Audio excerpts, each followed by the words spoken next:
Stephen A. Smith might run for president.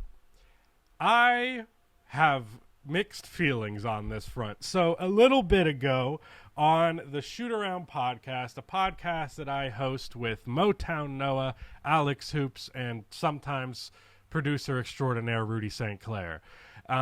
We talk about basketball over there. That's the whole point. It's a basketball podcast. Go check it out if you haven't yet, because I think we finally actually figured out a good rapport and chemistry over there. But at the end of our second to last episode, I went on a bit of a rant about Stephen A. Smith because we were talking about who the fourth contender in the NBA was, who after OKC, Boston, and Cleveland is the best contender in the NBA. And a lot of us came to the conclusion that it would indeed be the New York Knicks. Ironically, I think my pick was the Dallas Mavericks, but things have changed since then.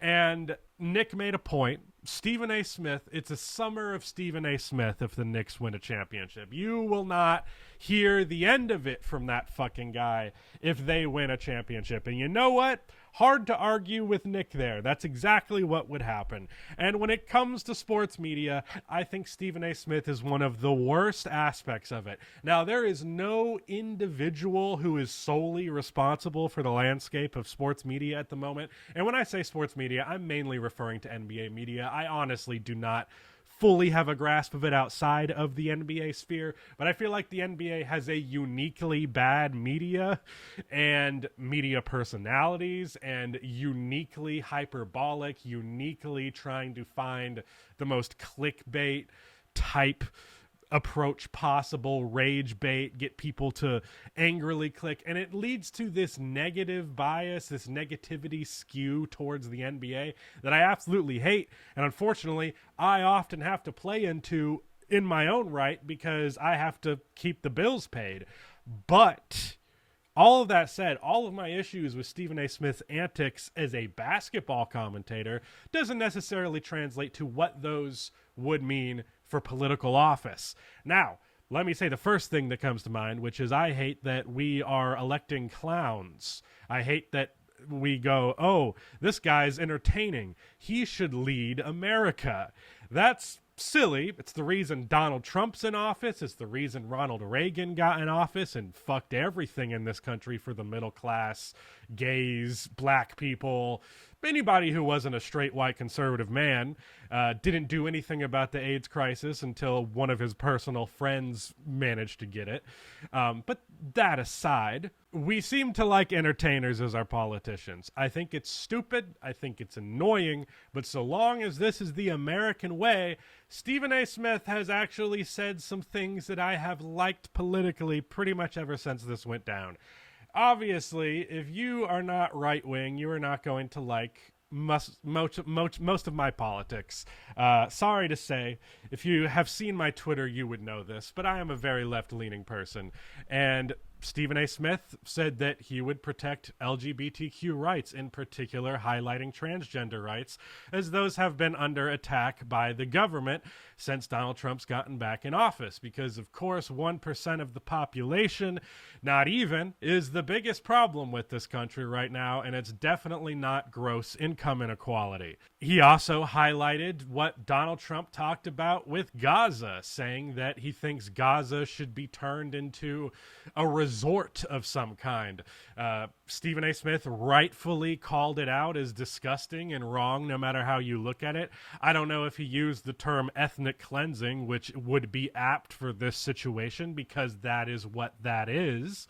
But, you know, Donald Trump has since walked back the notion that he's permanently kicking Palestinians out of there. But he did very much suggest that out of the gate. But what has been lacking in the left-leaning space, politically wise, has been someone with a backbone, someone with a spine, somebody who is good at talking shit.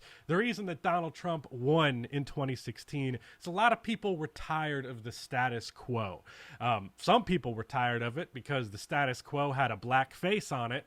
Others were tired of it because the status quo actually fucking sucks in this country and people just pretend like it doesn't because there's a bunch of propaganda that tells you America's the best at everything, even though they're very much not. They're pretty much only the best at bombing brown people. But besides for that, America could use a politician who, quote unquote, calls it like it is, but Donald Trump doesn't call it like it is. He calls it like it is from the perspective of a rich, racist, arrogant, self-aggrandizing asshole. Now, is Stephen A. Smith a rich, arrogant, self-aggrandizing asshole? To a degree, absolutely, but at least the beliefs that he backs that up with are better. At least it's not outright xenophobia, transphobia, just, good old-fashioned racism. All across the board, Donald Trump checks those boxes. Stephen A. Smith actually seems to have decent politics. Now, what's interesting about that is that I know that Max Kellerman, he has a history of being on a better side politically than Stephen A. Smith, specifically as it relates to black issues. It's something that Stephen A. has caught a lot of flack for before. I don't remember the athlete it was, but someone said that Max Kellerman was blacker than Stephen A. Smith. It's not how politics, there's not how blackness works, but I'm not saying Stephen A. Smith has a perfect track record on this front. Had some weird shit that he said about Ohtani, Shohei Ohtani. I think that's how you say his name. I don't follow baseball, but I'm not saying Stephen A. Smith's got great politics. He doesn't. But the Democrats pissed me off so much in this last election because of how pussy they are, because of how afraid to just look at that fucker and go, you're a bitch, fuck you. Something along those lines. Like when the Democrats, when I think this was, I don't know if this was pre or post Biden dropping out, but around that time frame, Biden drops out, Kamala Harris is on the ticket. You know what it was? I know who started it. I think it was Tim Walz, VP candidate. He started calling the Republicans weird. He said that their policy, their perspective, the things that they concerned themselves with was weird. The fact that they cared about the genitals of little kids, that they wanted to do genital inspections of little kids. That shit was not well appreciated, and framing it as weird, which it is, was brilliant. It was a breath of fresh air. I thought I was watching the Democrats actually fight back for the first time fucking ever. And then they stopped doing it. And then Kamala Harris campaigned with Liz Cheney. And then Kamala Harris made explicitly right-wing border policy. And then Kamala Harris continued to try and attract centrists and never Trump Republicans just for her to lose the election. Because guess what? Centrists and Republicans are going, especially if you're going with right-wing policies in many ways anyways, they're going to vote for the guy who actually seems to believe it and isn't just making a political ploy. So if Stephen A. Smith can go up with actual policy, I'm not expecting him to communicate actual policy all that well, but actually good ideas, I should say, but then also he will be firing off insults. He will be interrupting. He will be talking over everybody. Honestly, it would be perfect. The reason Donald Trump won in 2016 is all those Republicans went on stage and then he was like, Ted Cruz, your wife's a dog. Your wife's a dog. And then that fucking bootlicking pussy was taking calls for him by the end of that election. But that aside, we need a fucking Democrat who will do that. Go tell Kamala Harris her husband is a dog. How about that? I don't know what it has to be. And I hate that I'm at this point of desperation with American politics that we can get somebody who's not just a reactionary right-leaning freakazoid. Dudes who genuinely dabble in Nazi politics, whether you like to hear the word Nazi or not, what that word actually means translates to the way that they're enacting their current policy. Like transporting non-natives or illegal undocumented immigrants via mass sweeps, mass dragnets, and kicking them out of the country. Guess what Adolf Hitler's initial policy for the Jewish people was before it got worse?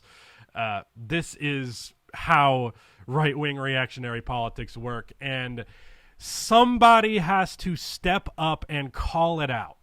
And if I need to look to Stephen A. Smith, a man who I have historically hated for how he has talked about basketball, to do it, if he can do it right for actually good left-wing politics, I'd love him for it. And I would endorse Stephen A. Smith for president.